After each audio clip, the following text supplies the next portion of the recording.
Good day, everyone. So for this session, we will be discussing the overview on experimental study designs. So by the end of this lecture, you should be able to enumerate the different research designs discussed so far, identify the unique characteristics specifically of experimental study designs, and interpret some statistical tests used to analyze experimental studies.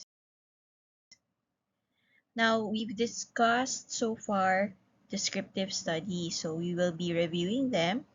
So please don't always remember to keep calm, don't panic. Okay, let's recap.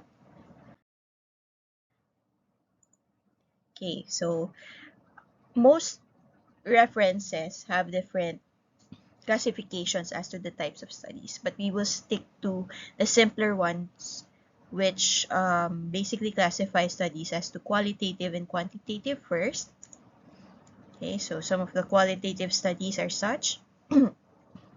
So you've discussed case studies, okay, in your previous sessions. So phenomenology studies, its goal is to describe experiences as they are lived. So basically describing phenomena to find the essence or structure of an experience. Okay. Grounded theory, it derives from collected data, a theory that is grounded in the data, hence the name. But it is localized. Its very purpose is development of theories used in discovering what problems exist in the social scene. So more or less, this is used in social studies. Now, ethnographic studies, on the other hand, describe a culture's characteristics. Okay. Now let's look at those that are employing the quantitative approach. So these are the studies that were discussed to you so far. So on the left-hand side, you see a list of the observational studies that have been discussed. Okay. So you have what is considered descriptive studies, a case report, case series, cross-sectional ecological studies, and analytical is your cross-sectional, case control, and cohort study. So take note, no, there's cross-sectional can either be descriptive and analytical. Now for this session, again, I will be stressing on the experimental designs. Some examples are clinical trials, preventive trials, and community trials. Now, it's only fair to mention some of the non-conventional study designs that are existing right now. So these are your meta-analysis, your trials for diagnostic accuracy, and validation trials. Okay. And some of the newer types of studies are shown in this slide here. Okay, so basically these are for health outcomes research. These are specific to healthcare. So I won't be going into detail into these types of researches, but just so you know that there are other existing study designs. Right, now we go to the experimental study designs commonly used in medical research. Okay. So some of the experimental designs we might be discussing this morning is therapeutic trials, field trials, community trials, and the diagnostic trial will not be fully discussed. Okay, so these are the basically trial types of trials in which they test diagnostic accuracy of some tests. Okay, although it will not be discussed in detail, the trial design is similar to the other experimental designs. Okay. So what is common among these study designs is the following schema. So as compared to your previous study designs, no, your descriptive, there's always an intervention that is involved, okay? And these designs usually look at the outcomes of the interventions that you're going to apply to a certain population. And what is also important is that there is randomization. Now, some studies can further be classified as to the types of comparison. quantitative. So these are very common in some of your drug trials. So you might hear terms like a superiority, equivalence, and non-inferiority. So the difference is as such. So when you say it's a superiority trial, its basic objective is to show that the investigational product or the product being studied is superior to another active product, something in the market, or a placebo control. When we say equivalence, we want to investigate or show that two treatments only have differences that are clinically unimportant. So basically, they are the same. Okay, so when are these studies used? So commonly, it's used for bioequivalence studies. No? So for example, two types of paracetamol in the market, you want to show that one is the same as the other and can be interchangeable, you might do an equivalence study. Now, for studies of non-inferiority, you just want to show that it's neither superior to your other agent. So it's basically not clinically inferior. Now, it differs from your equivalence in that you basically recognize that there is a difference. They are not interchangeable, but they are not clinically inferior. Okay. So to demonstrate this, these are the statistical diagrams, if you will, of these studies. So just for you to easily remember, so for superiority studies, especially at the 95% confidence interval, a p-value of more than 0.05 would show statistically significant difference in their treatment effect. So it would show that your drug A is better than your drug B. As for your equivalence, so in this graph, you see the margin of difference as represented by the triangle down below here. Okay, so basically what you want to see is that there is equivalence. Take note, the difference is not necessarily zero. Okay, because most of the time, no two agents are exactly alike, of course. But you just want to show that the difference is clinically unimportant. Okay. For your non-inferiority, so basically, you want to show that your agent is not inferior to another agent. Okay, so that the margin of difference is not also that significant. Now, in designing clinical trials, some elements need to be present. Okay, so here are some concepts. So first, you have to have a control group for which to compare your outcomes. Randomization, admissibility criteria must be stated, or it must be specified. Your method of outcome ascertainment. And of course, there are ethical considerations, of course, in designing trials for medical research. So ethics is very important. And then we've specified GCP training. So the first element is the presence of a control group. So you need controls in experimental trial so you can show that your intervention is directly associated to your outcome. The reason for this is that we have what we call the placebo effect, in that sometimes improvement is noted even when they are given certain substances that really have no effect, or the intended effect is not really supposed to be brought about by that particular substance. That's what we call the placebo effect. You also have the Hawthorne effect, wherein if participants know that you're observing them, they would falsely report some improvement, or falsely report an outcome even if it is really not seen.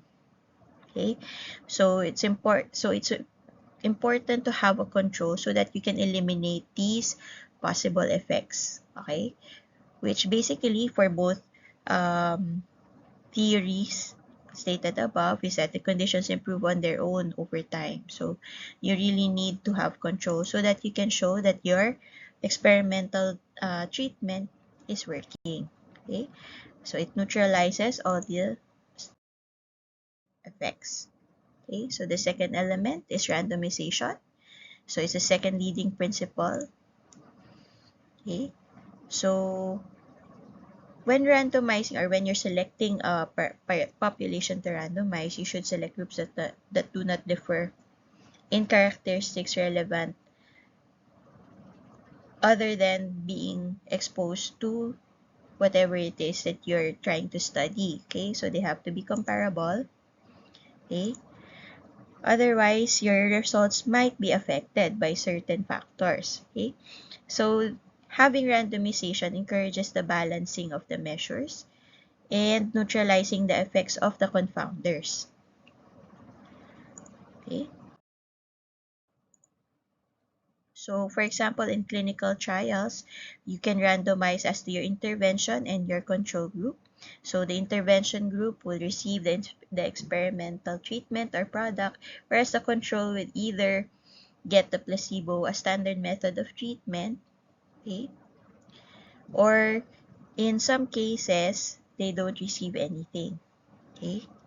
But uh, careful with not giving them anything because there might be some problems again with the reporting of the effects. Okay? Again, comparability of both groups is essential, which is why most clinical trials have inclusion and exclusion criteria. Next element is your admissibility criteria. So this is where the inclusion and exclusion criteria comes in. So you have to restrict subjects to those who have certain characteristics only, okay, so that they can be comparable. Okay, so what are some of the things that you should be able to control? The person, place, and time. So you can do this by selecting a certain group of people from a certain um, community, okay, or a venue, and then you study them at a definite point of time. So you define the duration of your study. Okay, and then you should look at also the conditions that they're exposed to. They should be more or less uniform or homogeneous. And you restrict some of the risk factors. Like for example, you eliminate uh, smokers or non-smokers depending on what you are studying. So next element is the outcome ascertainment. So this is the third more important principle in designing clinical trials. It is important for validity and reproducibility of your results. So, what can help you with outcome ascertainment is blinding. So, what do we mean actually by outcome ascertainment is basically you want to have accurate reporting of certain outcomes in your study. So, for example, um, you want to study the effect of this drug on headaches, for example. So you want the reporting of the presence of or absence of headaches to be more truthful or more honest. So how do you remove false reports, for example? Okay. So what you do is you can do blinding. Okay. Blinding is when you don't tell the participants what they're receiving. Okay, so there are many types of blinding which will be discussed later on, but this is basically one of the methods in which we balance inaccuracies caused by inaccurate reporting of outcomes. But then take note, blinding is not always possible. Now, as mentioned, there are various types of blinding. Okay, so we have a single blind, which I mentioned, when the subjects do not know whether they are receiving the experimental or the placebo. A double blind when both the subject and the researcher has no knowledge. So even the investigators do not know what the subject is receiving. So it also removes the bias on that end. And then what we have is also is a triple blind. Okay, for this, both the subjects, the researchers, and even the statistician is unaware of what the subject is receiving, so that all biases on all fronts can be removed. Now, the fifth element, ethics, is important, and for clinical trials or human experiments, we have what you call equipoise or balanced out.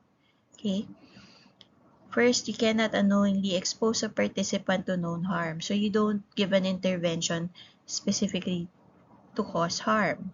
Okay, and you cannot also unknowingly withhold a known benefit to a patient. So this is you should balance this when you're doing a clinical trial. Okay. So last but not the least is the ICH or GCP. This is related to element 5, and this is very important because it's a required element for our clinical trial. So who is required to have GCP certification? Of course, the investigator. So before the start of any clinical trial, this is often documented or asked of the investigators or the researchers. So you do this every 3 years. So there's a validity period to this certification, and it's available. There are some online. Here in UE, we also have GCP training available for a fee, of course. Okay. Now, what are the advantages or disadvantages of clinical trials? So, advantage is, of course, the assigning of an independent variable, a randomization, application of control groups, and the ability to replicate findings. All of these elements contribute to the strength of these type of research designs. However, there are disadvantages such as, first and foremost, ethical problems. Of course, you are applying an intervention for which all the effects are not known, so there might be some risk of harm for the patients. There's also difficulty of extrapolating data in such cases, and non-representability of samples. Of course, because you have inclusion or admissibility criteria in place, some elements may not be applicable to a bigger population. Okay, so those are the disadvantages. However, randomized controlled trials are considered the gold standard because of the features it has, no? So you have randomization, the control, okay? These elements work together to provide the most convincing evidence, okay? And it provides the best insurance, no? That the result or the outcome was due to the intervention, okay? One such example is the Physicians' Health Study done in 1989, wherein 22,000 healthy males were enrolled and observed for 60 months and given controlled doses of aspirin. Some were given placebo. Okay, so this is one of the landmark trials at the time. Okay, and it showed that aspirin was indeed effective in reducing the risk for cardiovascular disease. Okay. Now, one common application of these research designs is when you develop a drug.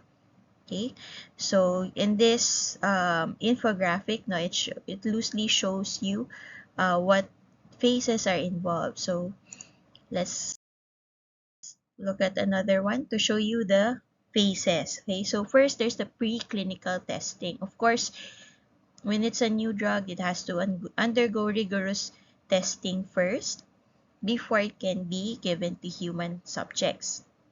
So first, of course, you develop your research protocol after you've designed your drug. Then you proceed with animal testing first. Okay.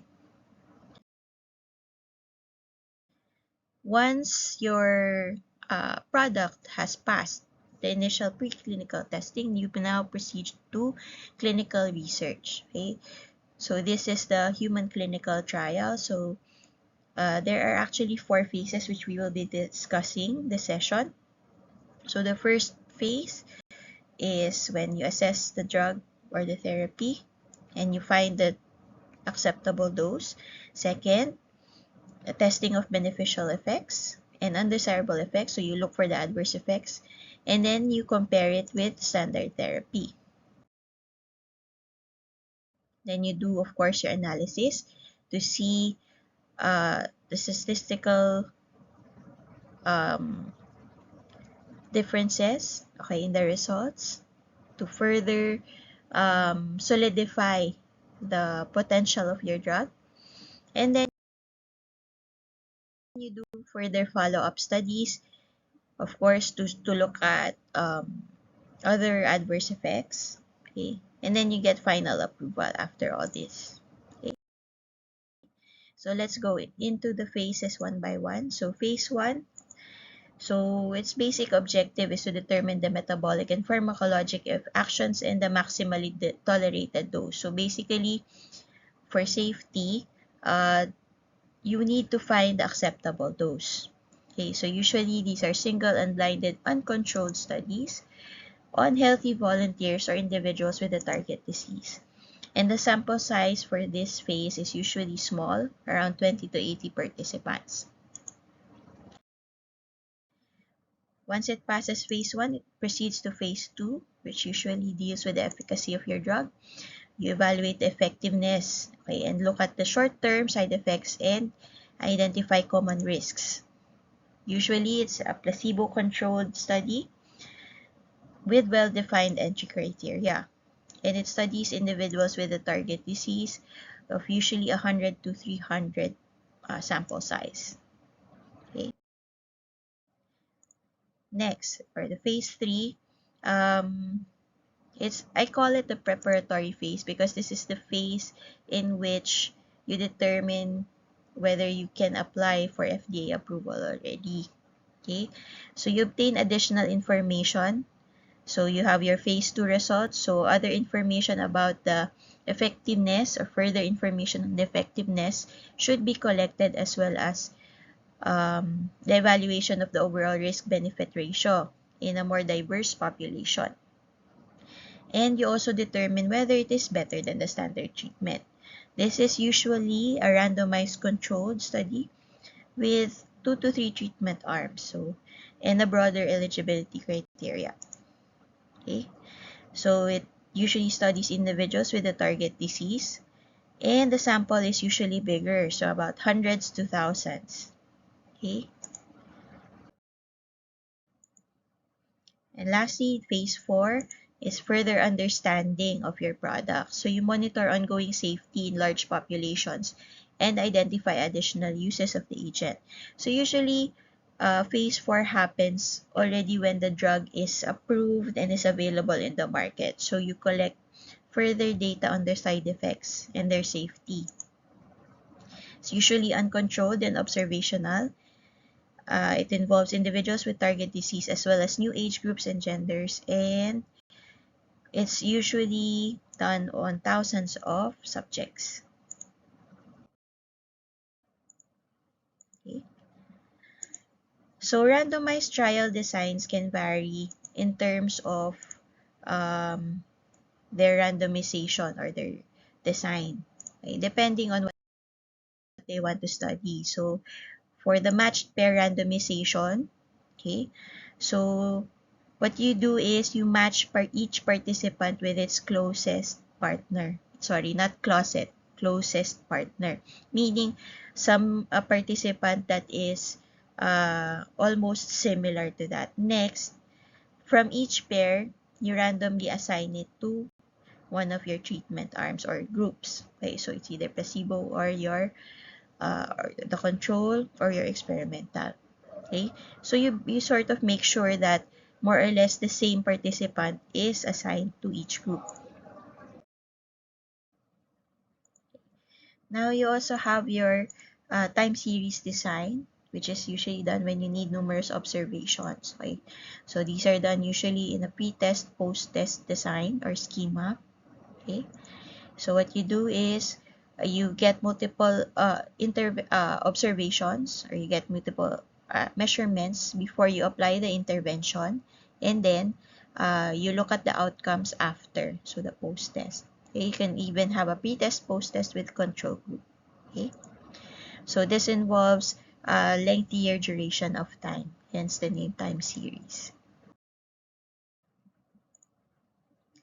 You can also have what you call a crossover design. So as you can see in the schema, it follows the basic schema of experimental trials, with the exception of the application of a washout period. Okay, so after a washout period, basically you interchange the group. So initially you have the experimental group.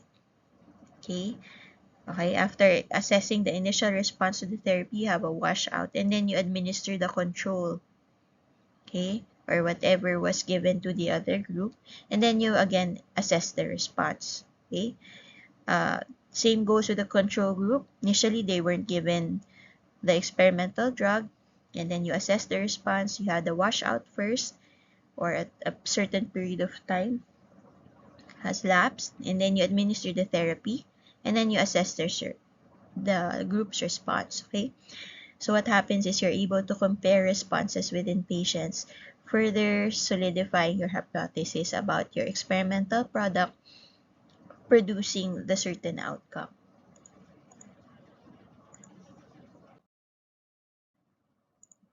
Okay. Now, how do we analyze clinical trials? We use relative risk.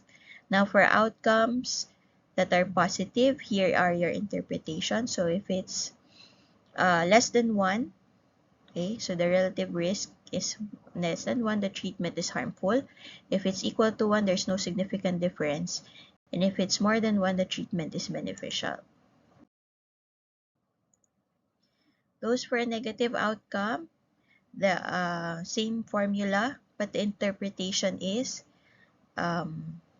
reversed. Okay, so if it's less than 1, it's beneficial. If it's more than 1, it's harmful.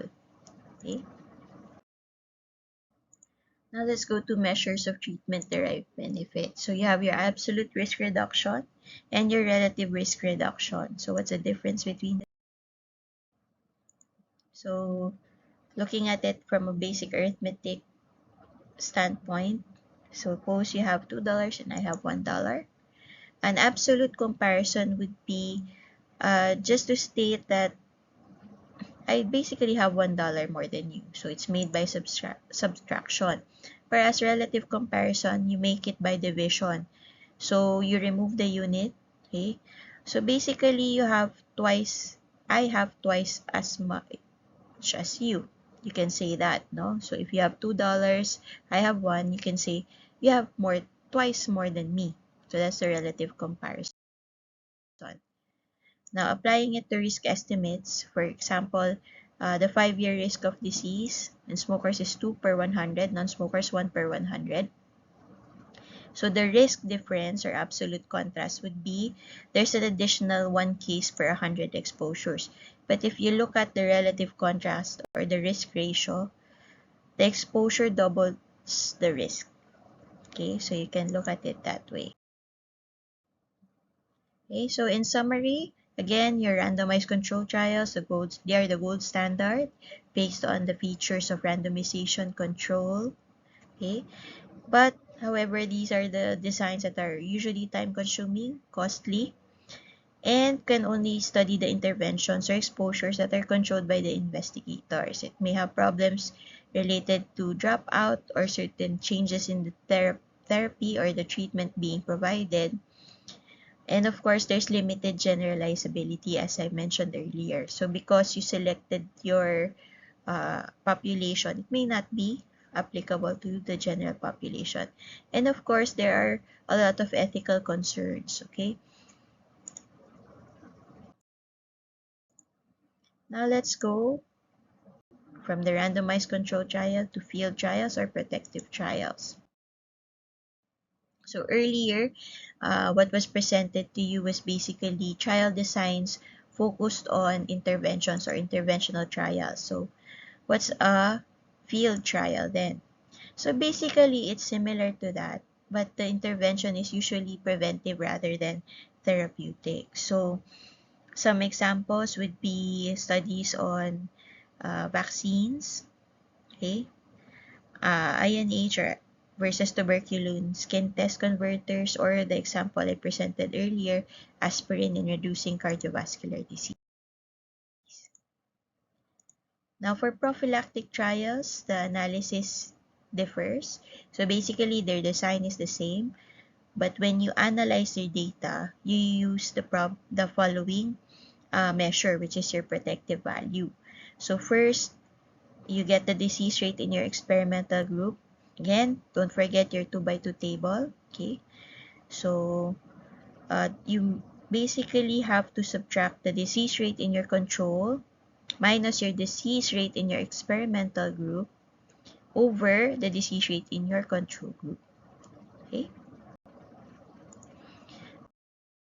you get the protective value. And how do you interpret? If the protective value is 0, of course, the vaccine or the intervention or the prophylactic treatment has no effect. If it's more than 0, it's beneficial. If it's less, it's harmful.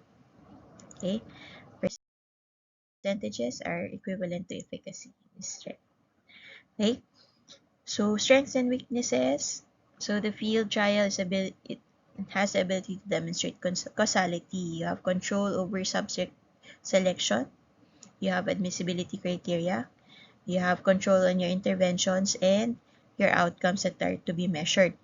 Biases can be diminished through blinding, but not totally eliminated. Weaknesses, like your therapeutic trial, it's generally expensive, time-consuming. It addresses a narrow clinical question, specifically based on your intervention. And there's, of course, a possibility of exposure again on your subjects. So the ethics are still a very big consideration in such trials. Hence the need for informed consent.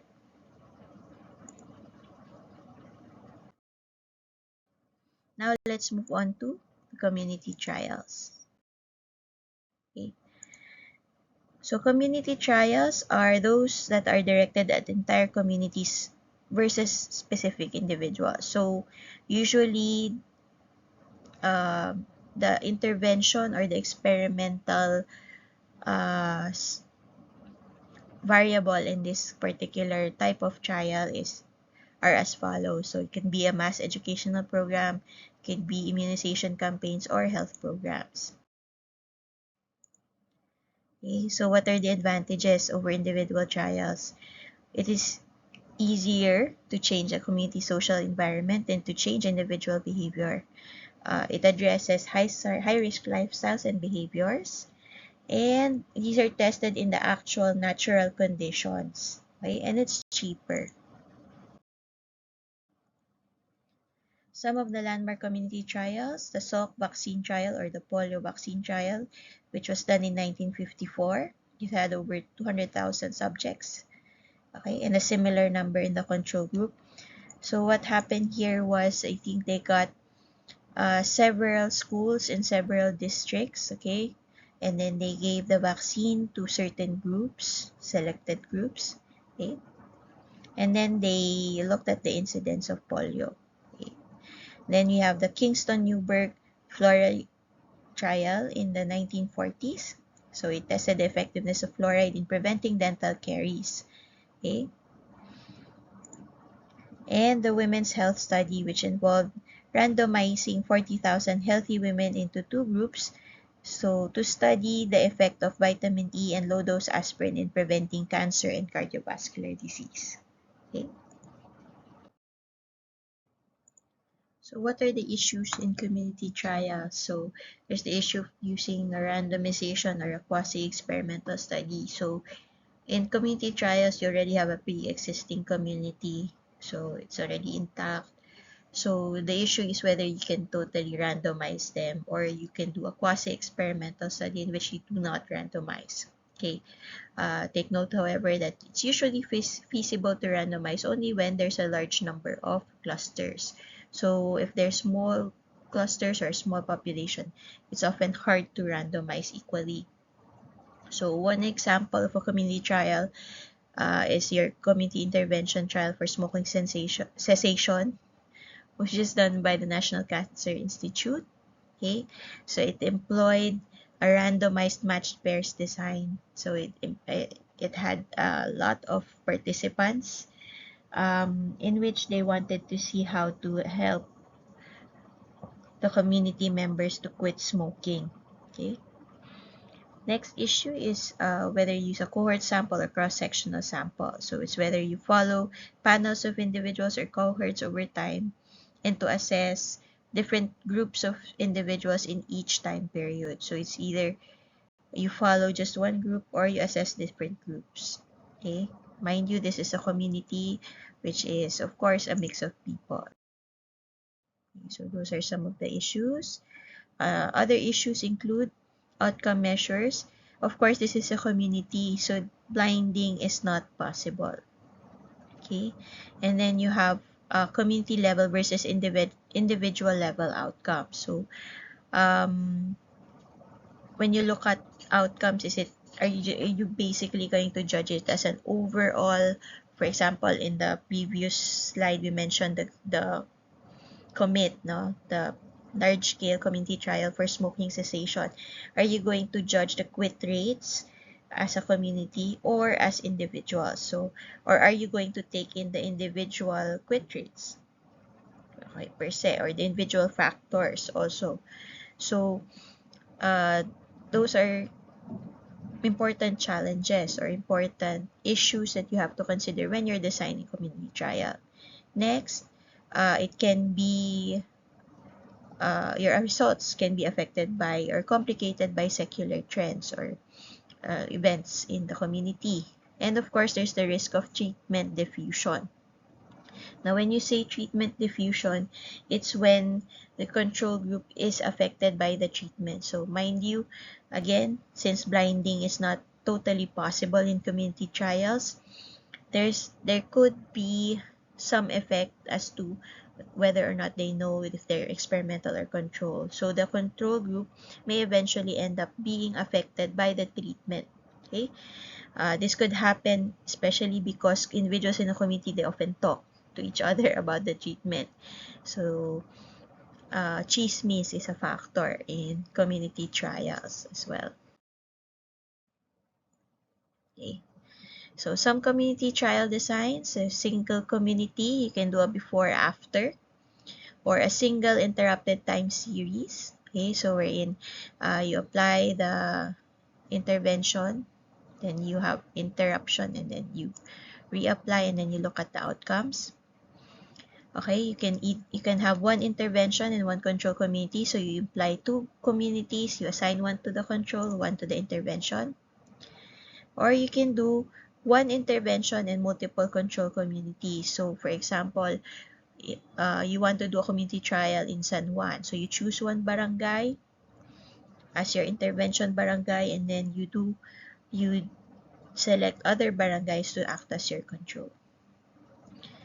Or you can also have multiple intervention and control clusters.